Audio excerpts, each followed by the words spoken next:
I love that. I love your approach to why you decided to not just write this book, but launch your course leaderships and some of the things you've got going on in tandem with that, because you're speaking to mentors that really helped motivate you and inspire you. And really, that's I think what gives most of us the confidence to make changes or make hard decisions in life is somebody pulled us into it, or they yelled at us enough and said, "Hey, the world needs this from you. Get out of your own way and do it." And I think that that's a powerful thing, especially when you're building inside of a community or you're looking for a place where you can feel confident and kind of take that next leap.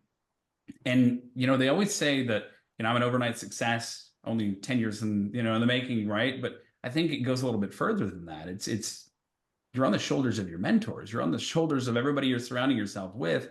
And because of that, because we are literally the outcome of the people we surround ourselves with, and when we elevate that identity, like there's so much of a ripple effect there that we miss. And I love, love, love when leaders like yourself, Stephen, write a book that specifically talks to that.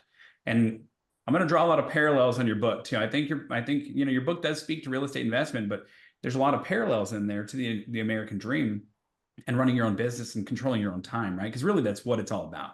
Is giving yourself options and controlling your own time. In your book, you speak on a couple of chapters about preparing for the unthinkable, which I think most of us don't want to do. You speak about getting familiar with locals, which is where we find so much of our strength. And then you talk about when is enough enough? Like, why do I want more? I think that those are the 360 when you're thinking in line with creating a business, creating your own time clock, your own outcome, and getting yourself out of the way of either working for somebody else or being at the whims of an economic downfall or a change in technology or whatever it might be. And I really feel like a lot of what you've written aligns with those that are trying to take back their own lives. Can you speak to that a little bit about your book and how you feel like that aligns to that? Absolutely. Real estate's such a fascinating business to be in, and there's so many parallels between real life and what business really is, right? It takes hard work, determination, whether you're in business or whether you want something personally. Um, Being familiar with the locals, having that relationships is what makes you not only successful in business, but also makes you successful personally, right? Friendships, you know, when I think about life, and if you didn't have family and if you didn't have friends around, what would life even be, right? If you don't have anybody to enjoy it with, if you don't have those authentic relationships, it would be not a very fun life. You're probably not going to be around very long, right? And then at the end, the last chapter, I wanted to leave people with when's enough enough. And so I think there's a huge movement in this country right now. Fortune 500 CEOs are being polled. Um, was it worth it? Was it worth spending your entire life to get to the top? And a lot of them are saying right now, you know what? I'm in my 70s, I'm in my 80s, and I've spent my entire life to get to the top. I've chased kind of there again, at smarts the spot. It's almost like a ghost, right? You never really truly get to at smarts the spot. It's something that's just a moving goal. And what they're saying is, you know what? I didn't have very good work-life balance. I missed birthdays. I missed Christmas. I missed anniversaries. I missed vacations. And you know what? Maybe it really wasn't worth it, right? Like I wanted to get to the top. I still have that drive, but I also have to enjoy the journey. And so for me, my company's SOARX, it's all capital letters for a reason. It's not about where you start, it's not about where you finish, but it's really about the journey in between it. Because I feel like even for me, and this is something that I learned on my own through my own trials and tribulations, is when I first got in this business, I only wanted 10 rental properties. I just wanted some secondary income. And then 10 became 20, 20 became 40, 40 became 80. And it just kept going. And I started to learn, I was like, you know what, I'm never going to be satisfied. Like I have to do some internal work, right? That I have to understand that, you know what, I'm never going to be satisfied. I could have 1,000 properties and I'm never going to be satisfied if I keep that same mentality. And so it really starts to get you thinking of, you know what, if all I did my entire life was to work to get to whatever level I wanted to get to, I'm missing out on every blessing throughout life.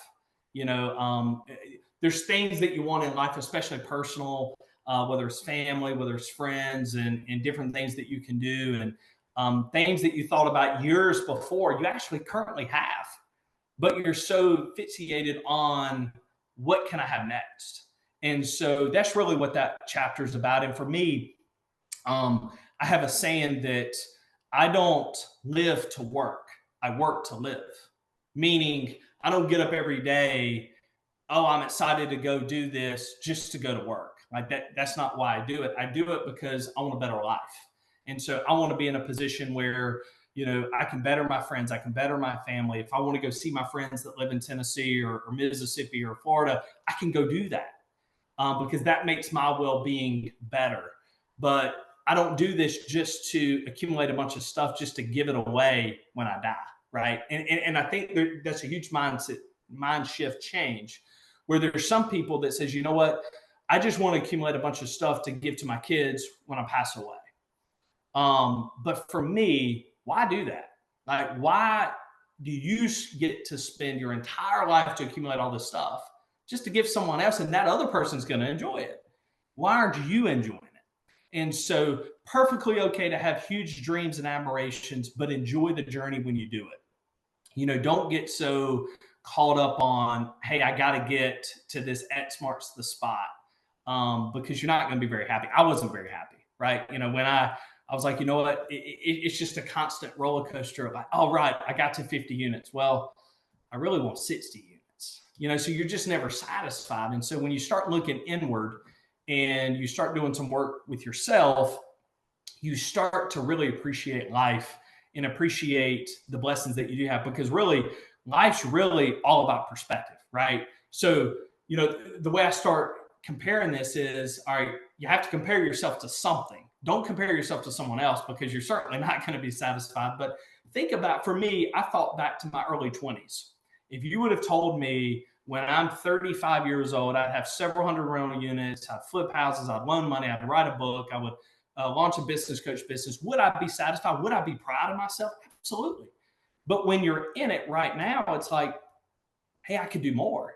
But it's like, you know what? You could always do more. So, just make sure you kind of reflect and not worry about the world, what the world tells you, but worry about what you're telling yourself and what you want out of your own life to make you happy. Because at the end of the day, that's what matters. I don't do any of this to put on social media for somebody on social media. Oh, great job, I'm happy for you. No, like, I want to be happy for myself, because even with somebody telling me, oh, I'm proud of you, sometimes that still doesn't make you happy, right? I mean, you still got to be happy for yourself. Yeah, no, I cannot support that and align with that anymore, Stephen. I mean, one of the things we've got, and you said a sentence in there, looking at right now, like where you're at right now, right? You're looking at your past self. You wanted to be where you are today at some point in the past. And so many people take that for granted, and we always want more because we're comparing, right? And comparison is the thief of joy. And one of the things that I love that you harp on is that this is a community of differentiation and really creating alternative outcomes, right? It's not about the end of the roadmap. It's not about the treasure map, finding that X marks the spot, and then you'll be happy for the rest of your life. It's about creating quality of experience, creating the quality of being abundant in your life and being present, right? So many of us want to control our time so we can be present. And that's what we're looking for. It's not about being some massive global, Fortune 500 in the future. And maybe it is for some people, but that's not what this community is about. That's why we have these check-ins every month, so we can be real and be human and feel safe. And you mentioned that, seeing your friends and seeing the people brought a smile to your face. When I got on this call today and I saw Susan and I saw Patrick and I saw Jeffrey, like, automatically I feel good inside. Like, it just makes me feel like this is a quality amount of time that is spent with people that I like and I want to be around. I want to have these conversations with. And I love that you're leading that with your book and you're leading this with your courses, because you're creating something that is a different route to giving yourself time back. And I know that the book is really on real estate, but really it's not about controlling your time and giving yourself options, right? It's about creating the American dream of, it's my life. It's my canvas. I get to paint it